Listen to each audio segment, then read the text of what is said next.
অ বা আকার ভিন্ন অন্য স্বরবর্ণের পর স্থিত বিসর্গের পর, অর্থাৎ অ এবং আকারের পরে যদি আকার ছাড়া অন্য কোনো স্বরবর্ণের পর যদি বিসর্গ থাকে, আমরা দেখতে পাচ্ছি নি যে বিসর্গ আছে, নয়সীর নি বিসর্গ, অর্থাৎ স্বরবর্ণ যদি বর্ণ বিশ্লেষণ করা যায় আমরা পাবো দন্তেম ন যুক্ত রস্বই যুক্ত বিসর্গ, অর্থাৎ বিসর্গের আমরা আগে পাচ্ছি কি রস্বই, অর্থাৎ অ এবং আকার থাকবে না বিসর্গের আগে।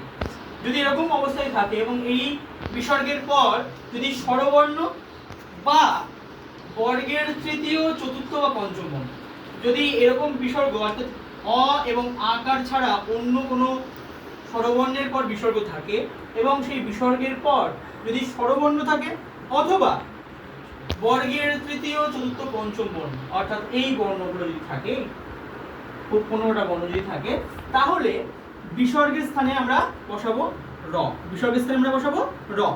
এবং মাথায় রাখতে হবে যদি স্বরবর্ণ থাকে, এখানে আমরা দেখতে পাচ্ছি স্বরবর্ণ, তাহলে র এর সঙ্গে সেই স্বরবর্ণের চিহ্নটি যুক্ত হবে। যেমন আমরা দেখতে পাচ্ছি নন্দ নয়ে রস্বই বিসর্গ নি যুক্ত অবধি, তাহলে আমরা বিসর্গের স্থানে র বসিয়ে দিয়েছি।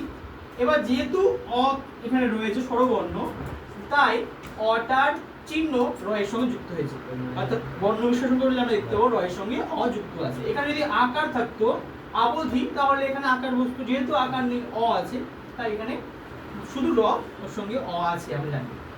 ঠিক এছাড়া আরেকটা কি বলা হচ্ছে দেখুন, কখনো কখনো র রেফ হয়ে পরের বর্ণের মাথায় বসে, কখনো কখনো রটা রেফ হয়ে যায় এবং পরের যে বর্ণ তার মাথায় বসছে। যেমন আমরা দেখতে পাচ্ছি নি যুক্ত বাক, এবার এই বিসর্গটা র হয়ে গিয়ে পরের বর্ণ ব তার মাথায় বসছে, বয়ের অর্থাৎ নির্বাক, অর্থাৎ বয়ের উপর রেফ পাচ্ছি, অর্থাৎ তার মানে বয়ের আগে র উচ্চারিত হচ্ছে নির্বাক। এবার এখানে দেখুন দু যুক্ত অদৃষ্ট, এখানে অ দেখতে পাচ্ছি, তাহলে অ বিসর্গের জায়গায় র ঢুকে গেল, আর এই যে র এর সঙ্গে অ আমরা জানি আছে। এবার এখানে দেখুন জ্যোতিরিন্দ্র, এটা যদি বর্ণ আমরা বিশ্লেষণ করি, মানে সন্ধি বিচ্ছেদ যদি করি, আমরা কিভাবে করব?